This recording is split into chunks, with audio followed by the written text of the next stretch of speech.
നമസ്കാരം. ഗൾഫ് ഫോക്കസിലേക്ക് വിശദമായി. ലോക സർക്കാർ ഉച്ചകോടി അടുത്തയാഴ്ച ദുബായിൽ ചേരും. ഭാവിയിലെ സർക്കാരുകൾ എങ്ങനെ വേണം എന്ന ആലോചനയാണ് ഉച്ചകോടിയിൽ ഉണ്ടാവുക. പ്രധാനമന്ത്രി നരേന്ദ്രമോദി ഉച്ചകോടിയിൽ പങ്കെടുക്കും. അടുത്ത തിങ്കളാഴ്ച മുതൽ ദുബായ് മദീന ജുമൈറിലാണ് പരിപാടി നടക്കുക. ലോകത്തിന്റെ വിവിധ ഭാഗങ്ങളിൽ നിന്ന് ചിന്തകർ, വിദഗ്ധർ, അന്താരാഷ്ട്ര പ്രാദേശിക കൂട്ടായ്മകളുടെ പ്രതിനിധികൾ എന്നിവരും 120 സർക്കാർ പ്രതിനിധികളും അടക്കം 4000 പേർ ഉച്ചകോടിയിൽ പങ്കെടുക്കാനായി ദുബായിലെത്തും. പുതിയ കാലത്ത് സർക്കാരുകൾ സ്വീകരിക്കേണ്ട നയങ്ങളും സാങ്കേതിക വിദ്യ പ്രയോജനപ്പെടുത്തേണ്ട മേഖലകളും ഉച്ചകോടിയിൽ ചർച്ചയാകും. ഇന്ത്യ, ഖത്തർ, തുർക്കി എന്നിവരാണ് ഇത്തവണത്തെ അതിഥി രാജ്യങ്ങൾ. ഉച്ചകോടിയിൽ പങ്കെടുക്കാനായി ഇന്ത്യൻ പ്രധാനമന്ത്രി നരേന്ദ്രമോദി UAE-യിലെത്തും. കൂടാതെ ഖത്തർ പ്രധാനമന്ത്രിയും വിദേശകാര്യമന്ത്രിയുമായ Sheikh Mohammed bin Abdul Rahman bin Jassim Al Thani, Turkey president Tayyip Erdogan എന്നിവർ പരിപാടിയിൽ പങ്കെടുക്കും. വിവിധ മേഖലകളിലെ ഭാവി തന്ത്രങ്ങളും പ്രധാന മാറ്റങ്ങളും ചർച്ചയാകുന്ന 15 ആഗോള ഫോറങ്ങളും ഉച്ചകോടിയിൽ അരങ്ങേറും. 24 ദുബായ്. UAE-യിലെ ഗാർഹിക തൊഴിലാളികൾക്കായി വിനോദയാത്ര സംഘടിപ്പിച്ച് സാംസ്കാരിക കൂട്ടായ്മയായ പ്രജര ചാവക്കാട് സ്വപ്നാടനം എന്ന പേരിൽ നടത്തിയ യാത്രയിൽ UAE-യിലെ വിവിധ എമിറേറ്റുകളിൽ നിന്നുള്ള ഗാർഹിക തൊഴിലാളികളായ സ്ത്രീകൾ പങ്കെടുത്തു. പ്രവാസ മണ്ണിൽ വീടിനുള്ളിൽ മാത്രം ഒതുങ്ങിക്കഴിയുന്ന ആളുകൾക്ക് സ്വപ്നതുല്യമായ യാത്രയാണ് പ്രജര സംഘടിപ്പിച്ചത്. മറ്റ് മേഖലകളിൽ ജോലി ചെയ്യുന്നവരെ പോലെ അവധിക്കാലം ആസ്വദിക്കാനുള്ള അവസരമോ സുഹൃത്തുക്കളുമൊത്തുള്ള വിനോദയാത്രയോ വീട്ടുജോലിക്കാർക്ക് ലഭിക്കാറില്ല എന്നറിയാവുന്നതിനാലാണ് ഇത്തരമൊരു പരിപാടി സംഘടിപ്പിച്ചതെന്ന് പ്രജര ഭാരവാഹികൾ പറഞ്ഞു. വാട്സാപ്പ് കൂട്ടായ്മ രൂപീകരിച്ചാണ് വീട്ടുജോലിക്കാരെ ഏകോപിപ്പിച്ചത്. 150ഓളം ആളുകളാണ് പരിപാടിയിൽ പങ്കെടുത്തത്. ഫുജേറയിലേക്കായിരുന്നു യാത്ര സംഘടിപ്പിച്ചത്. യാത്രയോടനുബന്ധിച്ച് കലാപരിപാടികളും സംഘടിപ്പിച്ചിരുന്നു.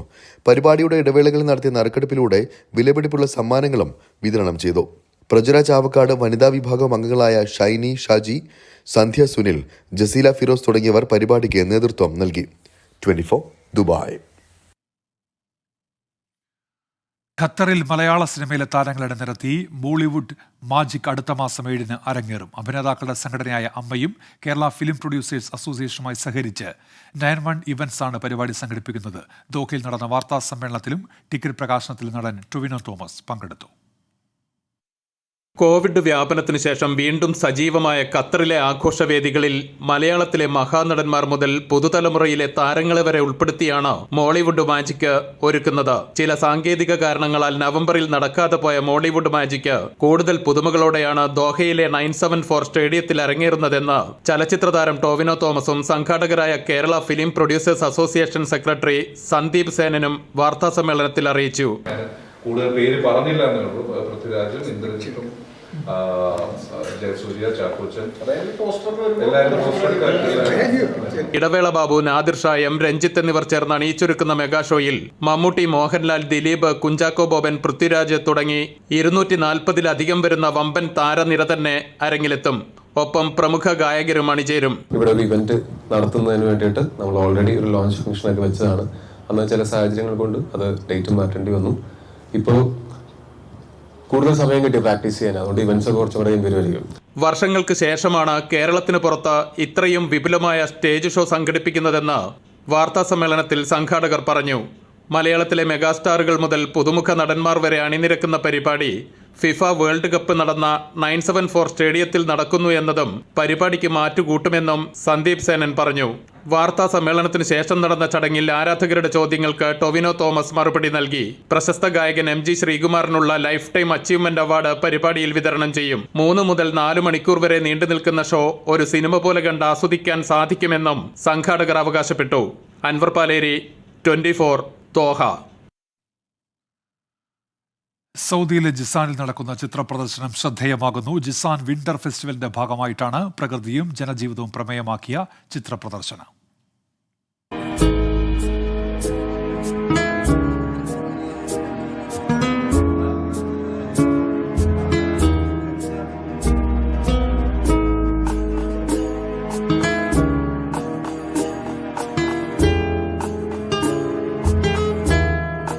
ജിസാൻ ഗ്രാമങ്ങളുടെ സൗന്ദര്യവും കാർഷിക സമൃദ്ധിയും ജനജീവിതത്തിന്റെ നേർക്കാഴ്ചകളുമൊക്കെയാണ് അഹമ്മദീനി അഹമ്മദ് അബ്ദുള്ള മക്ബർ എന്ന ചിത്രകാരന്റെ ക്യാൻവാസിൽ നിറഞ്ഞു നിൽക്കുന്നത്.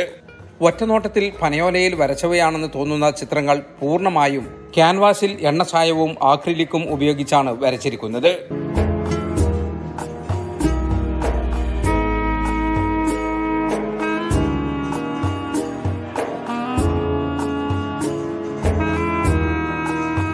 ജിസാൻ വിന്റർ ഫെസ്റ്റിവലിന്റെ ഭാഗമായാണ് അഹമ്മദീനിയുടെ ചിത്ര പ്രദർശനം ഒരുക്കിയിട്ടുള്ളത്.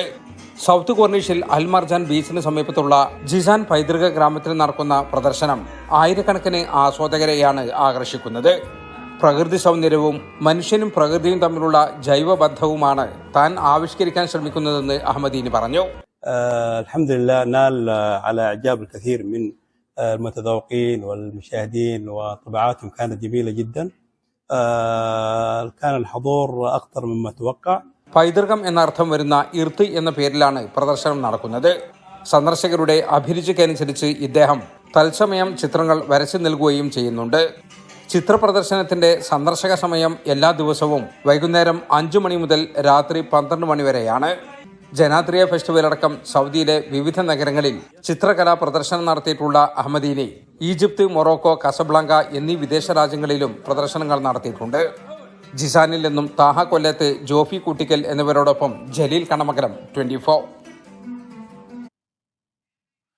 പാകിസ്ഥാനിൽ പൊതുതെരഞ്ഞെടുപ്പിന് മണിക്കൂറുകൾ മാത്രം ബാക്കി നിൽക്കെ ബലൂചിസ്ഥാനിൽ 2 സ്ഫോടനം. സ്ഥാനാർത്ഥികളുടെ ഓഫീസുകൾക്ക് സമീപം ഉണ്ടായ സ്ഫോടനങ്ങളിൽ 28 പേർ കൊല്ലപ്പെട്ടു, 42 പേർക്ക് പരിക്കേറ്റു. പിഷിൻ ജില്ലയിലുണ്ടായ സ്ഫോടനത്തിൽ 17 പേർ കൊല്ലപ്പെട്ടു. അഫ്ഗാൻ അതിർത്തിക്ക് സമീപമുള്ള ക്വില്ല സൈഫുല്ലാഹ് ജില്ലയിലാണ് 2ാമത്തെ സ്ഫോടനമുണ്ടായത്. മുൻ പ്രധാനമന്ത്രി ഇമ്രാൻഖാൻ ജയിലിൽ തുടരുമ്പോഴാണ് പാകിസ്ഥാൻ പോളിംഗ് ബൂത്തിലേക്ക് എത്താൻ പോകുന്നത്. ദേശീയ അസംബ്ലിയിലെ 266 സീറ്റുകളിലേക്കാണ് വോട്ടെടുപ്പ്. അക്രമ സംഭവങ്ങൾ ആവർത്തിച്ചതോടെ സൈന്യം അതീവ ജാഗ്രതയിലാണ്. രാജ്യം കടുത്ത സാമ്പത്തിക പ്രതിസന്ധിയിലൂടെ കടന്നു പോകുമ്പോഴാണ് തെരഞ്ഞെടുപ്പ്. വിദേശത്തുനിന്ന് തെരഞ്ഞെടുപ്പിന് തൊട്ടുമുൻപ് മടങ്ങിയെത്തിയ മുൻ പ്രധാനമന്ത്രി നവാസ് ഷെരീഫിനു പുറമെ പ്രതിപക്ഷ നേതാവ് ബിലാവൽ ഭൂട്ടോ സർദാരിയും ശക്തമായ പ്രചാരണമാണ് നടത്തിയത്. ഇമ്രാൻഖാനെ ജയിലിൽ അടച്ചതിനു പിന്നാലെ തെഹ്രീക്ക് ഇൻസാഫ് പാർട്ടിക്ക് ക്രിക്കറ്റ് ബാറ്റ് എന്ന ചിഹ്നവും നഷ്ടമായി. ഇമ്രാൻഖാന്റെ പാർട്ടിയുടെ സ്ഥാനാർത്ഥിമാർ എല്ലാവരും ഇത്തവണ സ്വതന്ത്രരായാണ് നാമനിർദ്ദേശ പത്രിക നൽകിയിരിക്കുന്നത്.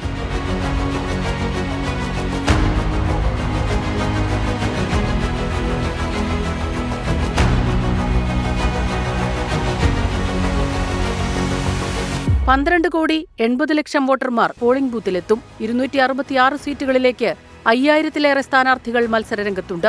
6,90,00,000 പുരുഷ വോട്ടർമാരും 5,90,00,000 സ്ത്രീ വോട്ടർമാരുമുണ്ട്. വോട്ടർമാരിൽ 44% യുവാക്കളാണ്. നിരവധി അക്രമ സംഭവങ്ങൾ റിപ്പോർട്ട് ചെയ്തതോടെ രാജ്യത്ത് സുരക്ഷ ശക്തമാക്കി. International desk, 24. AFC Asia cup ഫുട്ബോളിൽ ഖത്തർ ഫൈനലിൽ 2ാം സെമിയിൽ ഇറാനെ തോൽപ്പിച്ചു. 2-3 ഗോളിനായിരുന്നു ആതിഥേയരുടെ ജയം. 81 മിനിറ്റിൽ സ്ട്രൈക്കർ അൽമോസ് അലിയാണ് ഖത്തറിന്റെ വിജയ ഗോൾ നേടിയത്. ഫൈനലിൽ ഖത്തർ ജോർദാനെ നേരിടും. ശനിയാഴ്ച രാത്രി 8:30 ഫൈനൽ. ഡൽഹി സമരത്തിന് മുന്നോടിയായി കേന്ദ്ര സർക്കാരിനെതിരെ കുറ്റപത്രം നിരത്തി മുഖ്യമന്ത്രി പിണറായി വിജയൻ. കേന്ദ്രം സാമ്പത്തിക ഫെഡറലിസത്തെ തകർക്കുന്നുവെന്ന ആരോപണം. സമരം കേരളത്തിന്റെ അതിജീവനത്തിന് അനിവാര്യമാണെന്നും ആരെയും തോൽപ്പിക്കാനല്ല എന്നും മുഖ്യമന്ത്രി പറഞ്ഞു. സവിശേഷമായ സാഹചര്യത്തിലാണ് ഡൽഹിയിലെ പ്രതിഷേധമെന്ന മുഖ്യമന്ത്രി പിണറായി വിജയൻ. ഒരാളെയും തോൽപ്പിക്കുക എന്ന ലക്ഷ്യം സമരത്തിനില്ല, അർഹതപ്പെട്ടത് നേടിയെടുക്കുകയാണ് ലക്ഷ്യമെന്നും മുഖ്യമന്ത്രി. രാജ്യമാകെ കേരളത്തോടൊപ്പം അണിചേരുമെന്ന പ്രതീക്ഷ. ഡൽഹിയില് കേരളം ഒരു സവിശേഷമായ സമരമാണ് നടത്തുന്നത്. തോറ്റ് പിന്മാറുന്നതിനു പകരം അർഹതപ്പെട്ടത് നേടിയെടുക്കുക എന്ന ലക്ഷ്യമാണ് ഇതിനു പിന്നിൽ. BJP ഭരിക്കുന്ന 17 സംസ്ഥാനങ്ങളെ കേന്ദ്രം ലാളിക്കുന്നു. NDA ഇതര സർക്കാരുകളോട് പീഡനവും. കേന്ദ്രത്തിന്റേത് ഭരണഘടനാ തത്വങ്ങളുടെ നഗ്നമായ ലംഘനം. പാർലമെന്റ്, രാഷ്ട്രപതി എന്നിവർ അംഗീകരിച്ച 15ാം ധനകാര്യ കമ്മീഷന്റെ ശുപാർശകൾ എക്സിക്യൂട്ടീവ് തീരുമാനത്തിലൂടെ അട്ടിമറിച്ചുവെന്നും വിമർശനം. NDA ഇതര ഭരണമുള്ള 17ഇടത്ത് ലാളനയും മറ്റുള്ളിടങ്ങളിൽ പീഡനവും എന്നതാണ് സമീപനം. കേന്ദ്ര പദ്ധതികളായി ബ്രാൻഡ് ചെയ്തില്ലെങ്കിൽ സാമ്പത്തിക ഉപരോധം ഏർപ്പെടുത്തി ഞെരിക്കും എന്ന നിലപാടാണ് കേന്ദ്രത്തിനെന്ന് മുഖ്യമന്ത്രി പറഞ്ഞു. ഗവർണറെ ഉപയോഗിച്ച് സംസ്ഥാന സർക്കാരുകളെ വരുതിയിലാക്കാനാണ് കേന്ദ്രം ശ്രമിക്കുന്നതെന്നും വിമർശനം. സാമ്രാജ്യത്വ കാലത്തെ റെസിഡന്റുമാരെ പോലെ ഗവർണർ പെരുമാറുന്നുവെന്ന് മുഖ്യമന്ത്രി പറഞ്ഞു. സാമ്രാജ്യത്വ കാലത്തെ റെസിഡന്റുമാരെ പോലെ പെരുമാറുകയാണ്. ഇതുമൂലം ഫെഡറലിസത്തെയും ജനാധിപത്യത്തെയും സംരക്ഷിക്കാൻ നിയമ പോരാട്ടങ്ങളും ജനകീയ പോരാട്ടങ്ങളും വേണ്ടിവരുന്നു. കേരളത്തിന്റെ പ്രതിഷേധത്തെ പിന്തുണച്ച കർണാടക കോൺഗ്രസിന് മുഖ്യമന്ത്രി നന്ദി പറഞ്ഞു. 24 ഡൽഹി. ഡൽഹിയിലെ കേന്ദ്ര സർക്കാരിനെതിരായ സമരം പ്രതിപക്ഷ പാർട്ടികളുടെ ശക്തി പ്രകടനമാക്കാൻ ഒരുങ്ങി സംസ്ഥാന സർക്കാർ. ഇന്ത്യ സഖ്യത്തിലെ ഭൂരിഭാഗം കക്ഷികളും സമരത്തിൽ പങ്കെടുക്കും. കോൺഗ്രസ് വിട്ടുനിൽക്കുന്നതിനെതിരെ LDF നേതാക്കൾ രൂക്ഷ വിമർശനമാണ് ഉന്നയിച്ചത്. സമരം തെരഞ്ഞെടുപ്പ് സ്റ്റണ്ടാണെന്ന് രമേശ് ചെന്നിത്തല വിമർശിച്ചു. ഡൽഹി മുഖ്യമന്ത്രി അരവിന്ദ് കെജ്രിവാൾ, പഞ്ചാബ് മുഖ്യമന്ത്രി ഭഗവന്ത് മാൻ, NCP അധ്യക്ഷൻ ശരത് പവാർ, കപിൽ സിബൽ, ഫറൂഖ് അബ്ദുള്ള തുടങ്ങിയവരും DMK, RJD എന്നീ പാർട്ടികളുടെ പ്രതിനിധികളും പ്രതിഷേധത്തിന്റെ ഭാഗമാകും. സമരം ന്യായമായ ആവശ്യങ്ങൾക്കെന്നും വിട്ടുനിൽക്കാനുള്ള കോൺഗ്രസ് തീരുമാനം പുനഃപരിശോധിക്കണമെന്നും സർക്കാരിന്റെ ഡൽഹിയിലെ പ്രത്യേക പ്രതിനിധി KV തോമസ് 24 പറഞ്ഞു. എല്ലാവർക്കും മനസ്സിലാവുന്ന ഒരു കാര്യമില്ല. ഇപ്പോൾ 2 വർഷം മുമ്പ് മുഖ്യമന്ത്രി പിണറായി വിജയൻ പറഞ്ഞു കേരളം നമ്മളോടൊരു ചിറ്റമ്മ നയമാണ് കാണിക്കുന്നത്. ഇന്ന് മറ്റ് സംസ്ഥാനങ്ങൾ ഇത് അംഗീകരിച്ചിരിക്കുന്നു. നമുക്ക് മുന്നോട്ട് പോകണ്ടേ? നമ്മുടെ വിദ്യാഭ്യാസ രംഗത്ത് നമ്മൾ വളരെ മുന്നോട്ട് പോയിട്ടുണ്ട്. പക്ഷേ ഇനിയും മുന്നോട്ട് പോകണമെങ്കിൽ UGCയുടെ ഗ്രാൻറ്റുകളും UGC സഹായങ്ങളും ലഭിക്കണ്ടേ? എന്നാൽ സംസ്ഥാന സർക്കാരിന്റെ ധനകാര്യ മാനേജ്മെന്റ് പരാജയമാണ് സാമ്പത്തിക പ്രതിസന്ധിക്ക് കാരണമെന്ന് രമേശ് ചെന്നിത്തല തിരിച്ചടിച്ചു. ഇവിടെ ധനകാര്യ മാനേജ്മെന്റിൽ ഗവൺമെന്റ് ചെലുത്തിയ വൻ പരാജയം, അതാണ് ഇന്നിവിടുത്തെ സാമ്പത്തിക പ്രതിസന്ധിക്ക് കാരണം. സമരത്തിന് പിന്തുണയുമായി കേന്ദ്ര സർക്കാരിനെ വിമർശിച്ച് ഇടത് സർവീസ് സംഘടനകൾ കേരള ഹൌസിൽ ബോർഡുകൾ സ്ഥാപിച്ചു. സമരത്തിന് പിന്തുണ തേടി എല്ലാ BJP NDA ഇതര മുഖ്യമന്ത്രിമാർക്കും പിണറായി വിജയൻ കത്തയച്ചിരുന്നു. എന്നാൽ ദേശീയ ഇടതൈക്യത്തിന്റെ ഭാഗമായ CPIML, RSP, ഫോർവേഡ് ബ്ലോക്ക് എന്നീ പാർട്ടികളെ പ്രതിഷേധത്തിനായി ക്ഷണിച്ചിട്ടില്ല. 24 ഡൽഹി. കേന്ദ്ര സർക്കാരിന്റെ അവഗണന അവസാനിപ്പിക്കണം എന്നാവശ്യപ്പെട്ട് ഡൽഹിയിൽ പ്രതിഷേധിച്ച് കർണാടക സർക്കാർ. മുഖ്യമന്ത്രി സിദ്ധരാമയ്യ, ഉപമുഖ്യമന്ത്രി DK ശിവകുമാർ എന്നിവരുടെ നേതൃത്വത്തിലായിരുന്നു സമരം.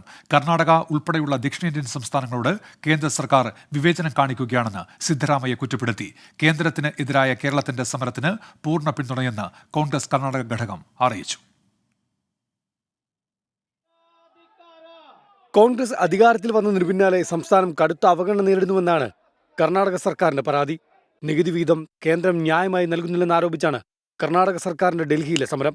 സംസ്ഥാനം കേന്ദ്രത്തിന് നൽകുന്ന നികുതി വിഹിതത്തിന് അർഹമായ തുക തിരികെ ലഭിക്കുന്നില്ലെന്ന് മുഖ്യമന്ത്രി സിദ്ധരാമയ്യ ആരോപിച്ചു. കർണാടകയെ പ്രതിനിധീകരിക്കുന്ന കേന്ദ്ര ധനമന്ത്രി നിർമ്മലാ സീതാരാമൻ സംസ്ഥാനത്തിന്റെ താൽപര്യങ്ങൾക്ക് കൂടി പ്രവർത്തിക്കണമെന്ന് ഉപമുഖ്യമന്ത്രി DK ശിവകുമാർ പറഞ്ഞു. We are asking for our rights. It is purely our right. Whatever the percentage we are supposed to get, we are getting only 13%. We don't let some other states also be benefited. I don't mind. തങ്ങളോട് ചെയ്യുന്ന അനീതിക്കെതിരെ ശബ്ദമുയർത്തേണ്ടത് തങ്ങളുടെ കടമയാണെന്നും നേതാക്കൾ പ്രതികരിച്ചു. ഡൽഹി ജന്തർ മന്ദറിലെ സമരത്തിൽ ഭരണകക്ഷി MPമാരും MLAമാരും MLCമാരും പങ്കെടുത്തു. 24 Delhi. KSIDC ഭയക്കുന്നതെന്ത്?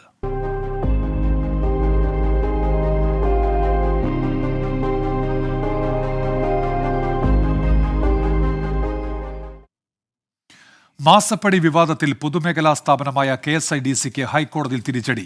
Serious fraud investigation ഓഫീസിന്റെ അന്വേഷണം മരവിപ്പിക്കണമെന്ന ആവശ്യം കോടതി തള്ളി. മുഖ്യമന്ത്രിയുടെ മകൾ വീണയുടെ എക്സാലോജിക്കും KSIDCക്ക് ഓഹരിയുള്ള CMRL കമ്പനിയും തമ്മിലുള്ള വിവാദ ഇടപാടാണ് SFIO അന്വേഷിക്കുന്നത്. CMRLന് പിന്നാലെ തിരുവനന്തപുരത്തെ KSIDCയിലും SFIO സംഘം ഇന്ന് പരിശോധന നടത്തി. SFIO സംഘം തിരുവനന്തപുരം KSIDCയിൽ റെയ്ഡ് തുടങ്ങിയതിന് പിന്നാലെയാണ് നടപടികൾ തടയണമെന്നാവശ്യപ്പെട്ട് KSIDC ഹൈക്കോടതിയെ സമീപിച്ചത്. തങ്ങൾക്ക് മുൻകൂർ അറിയിപ്പ് ലഭിച്ചിരുന്നില്ലെന്നും ഇങ്ങനെയൊരു അന്വേഷണത്തിന് ഉത്തരവിറങ്ങിയ കാര്യം അറിയില്ലെന്നും KSIDC ചൂണ്ടിക്കാട്ടി.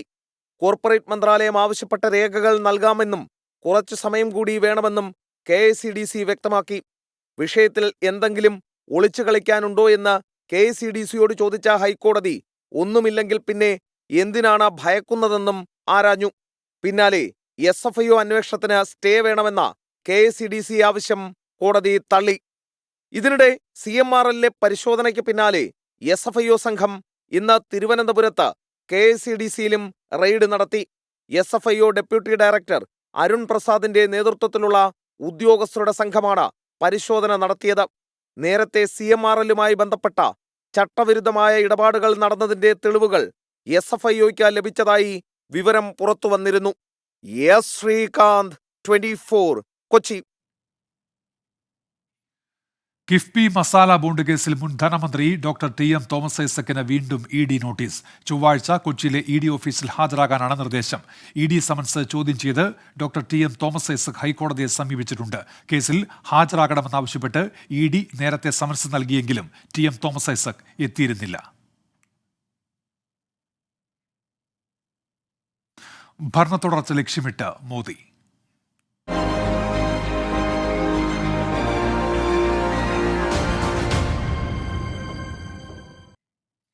ലോക്സഭയ്ക്ക് പിന്നാലെ രാജ്യസഭയിലും നന്ദിപ്രമേയ ചർച്ചയ്ക്കുള്ള മറുപടിയിൽ കോൺഗ്രസിനെ കടന്നാക്രമിച്ച് പ്രധാനമന്ത്രി നരേന്ദ്രമോദി. രാജ്യത്ത് വിഘടനവാദവും ഭീകരവാദവും വളർത്തിയത് കോൺഗ്രസ് എന്ന് നരേന്ദ്രമോദി ആരോപിച്ചു. പിന്നാക്കക്ഷേമത്തിന്റെ പേരിൽ കോൺഗ്രസ് ഒഴുക്കുന്നത് മുതലക്കണ്ണീരാണെന്നും വിമർശനം. ബി.ജെ.പിക്ക് ഭരണ തുടർച്ചയുണ്ടാകുമെന്ന് പറഞ്ഞ പ്രധാനമന്ത്രി മോദി ഗ്യാരണ്ടി പരാമർശം ആവർത്തിച്ചു.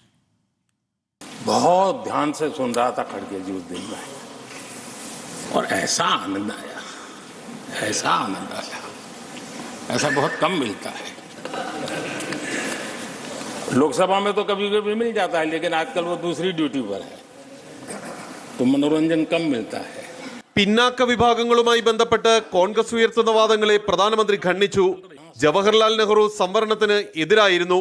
അക്കാലത്ത് മുഖ്യമന്ത്രിമാർക്ക് എഴുതിയ കത്ത് കോൺഗ്രസിന്റെ പിന്നാക്ക വിരുദ്ധതയ്ക്ക് ഉദാഹരണമാണെന്നും പ്രധാനമന്ത്രി വിമർശിച്ചു. और तब जाकर के मैं कहता हूं ये जन्मजात इसके विरोधी है. മോദി ഗ്യാരണ്ടിയെ ചോദ്യം ചെയ്യാനുള്ള ഒരടിസ്ഥാനാർഹതയും കോൺഗ്രസിനില്ല. ബ്രിട്ടീഷുകാർ ഇന്ത്യ വിട്ടപ്പോൾ അവരുടെ ശൈലിയിൽ ഇന്ത്യയിൽ കുടുംബാധിപത്യത്തിനാണ് കോൺഗ്രസ് ശ്രമിച്ചത്. മോദി 3.0 യാഥാർത്ഥ്യമാകുമെന്നും അദ്ദേഹം അവകാശപ്പെട്ടു. हमारी सरकार का तीसरा टर्म दूर नहीं है.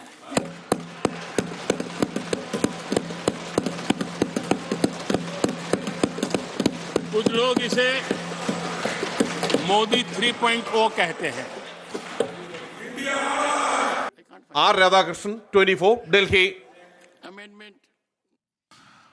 ഉത്തർപ്രദേശ് നിയമസഭയിൽ കാശി മധുര തർക്കങ്ങൾ പരാമർശിച്ച് മുഖ്യമന്ത്രി യോഗി ആദിത്യനാഥ്. കൃഷ്ണൻ കൗരവരോട് 5 ഗ്രാമങ്ങളാണ് ചോദിച്ചത് എങ്കിൽ ഇവിടെ ഹിന്ദു സമൂഹം 3 ഗ്രാമങ്ങൾ മാത്രമാണ് ചോദിക്കുന്നത്.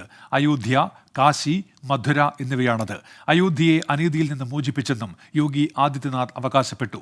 ഗ്യാൻവാബി പള്ളിത്തർക്കം ഉൾപ്പെടെ നിലനിൽക്കെയാണ് മുഖ്യമന്ത്രിയുടെ പരാമർശം. अयोध्या कुत्सित मनसा के लिए अभिषिक्त थी, एक सुनियोजित तिरस्कार भी झेलती रही.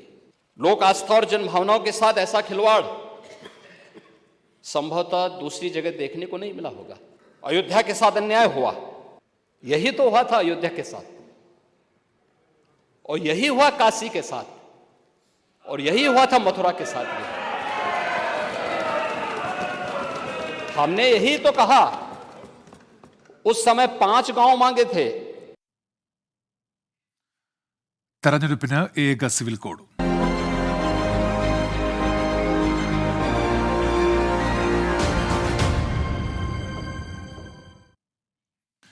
ഏക സിവിൽ കോഡ് ബില്ലിന് ഉത്തരാഖണ്ഡ് നിയമസഭയുടെ അംഗീകാരം. ഇതോടെ രാജ്യത്ത് ഏക സിവിൽ കോഡ് പാസാക്കുന്ന ആദ്യ സംസ്ഥാനമായി ഉത്തരാഖണ്ഡ് മാറി. സ്ത്രീകളോടുള്ള അവഗണന അവസാനിപ്പിക്കാനും എല്ലാവർക്കും തുല്യത ഉറപ്പാക്കാനും നിയമത്തിലൂടെ കഴിയുമെന്ന് മുഖ്യമന്ത്രി പുഷ്കർ സിംഗ് ധാമി പറഞ്ഞു. പ്രത്യേക നിയമസഭാ സമ്മേളനം വിളിച്ചാണ് സർക്കാർ ഏക സിവിൽ കോഡ് ബിൽ അവതരിപ്പിച്ചത്. ബി.ജെ.പിക്ക് ഭൂരിപക്ഷമുള്ള സഭ ബിൽ ശബ്ദ വോട്ടോടെ പാസാക്കി. ഗവർണർ ഒപ്പുവെക്കുന്നതോടെ ഏക സിവിൽ കോഡ് നടപ്പിലാക്കുന്ന ആദ്യ സംസ്ഥാനമാകും ഉത്തരാഖണ്ഡ്. പ്രധാനമന്ത്രി നരേന്ദ്രമോദിയുടെ നേതൃത്വത്തിൽ വികസിത ഇന്ത്യ കെട്ടിപ്പടുക്കുന്നതിന് ഉത്തരാഖണ്ഡിന്റെ സംഭാവന എന്നാണ് നിയമനിർമ്മാണത്തെക്കുറിച്ച് പുഷ്കർ സിംഗ് ധാമി പറഞ്ഞത്. उत्तराखंड की देवतुल्य जनता का धन्यवाद करना चाहता हूं कि उनके कारण से ही, उनके आशीर्वाद से ही, उनके समर्थन से ही और उन्होंने जो हमको सरकार में आने का मौका दिया उसके कारण से ही आज हम ये कानून बना पाए.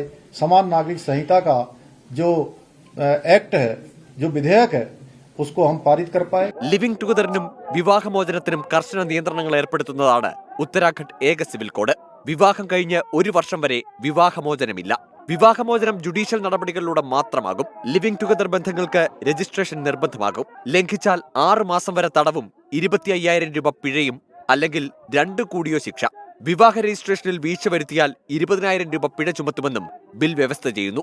നിയമം ഏത് മതത്തിൽപ്പെട്ട സ്ത്രീക്കും പുരുഷനും തുല്യത ഉറപ്പാക്കുമെന്ന് മുഖ്യമന്ത്രി അവകാശപ്പെട്ടു. ലോക്സഭാ തെരഞ്ഞെടുപ്പ് മുന്നിൽ കണ്ടുള്ള നീക്കമെന്ന് പ്രതിപക്ഷം വിമർശിച്ചു. ബിൽ സെലക്ട് കമ്മിറ്റിക്ക് വിടണമെന്ന ആവശ്യം അംഗീകരിക്കപ്പെട്ടില്ല. ഉത്തരാഖണ്ഡ് മാതൃക BJP ഭരിക്കുന്ന മറ്റു സംസ്ഥാനങ്ങളും പിന്തുടരുമെന്നാണ് സൂചന. 24 ഡൽഹി. കെജ്രിവാൾ കോടതിയിൽ ഹാജരാകണം.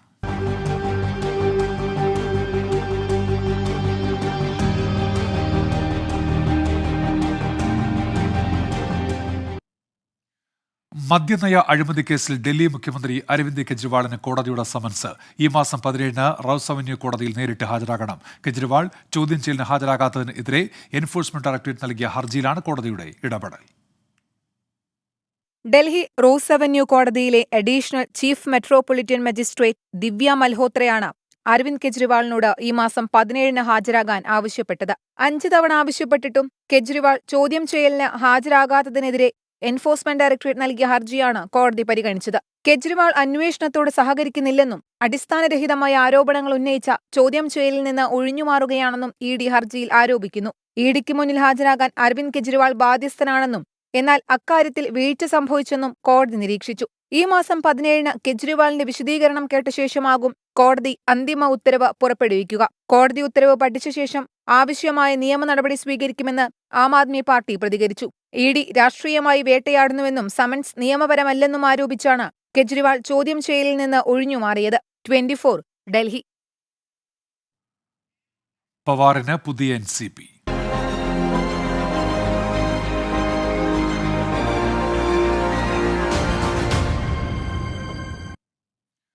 NCP ശരത് പവാർ വിഭാഗത്തിന് പുതിയ പേര് അനുവദിച്ച് കേന്ദ്ര തെരഞ്ഞെടുപ്പ് കമ്മീഷൻ.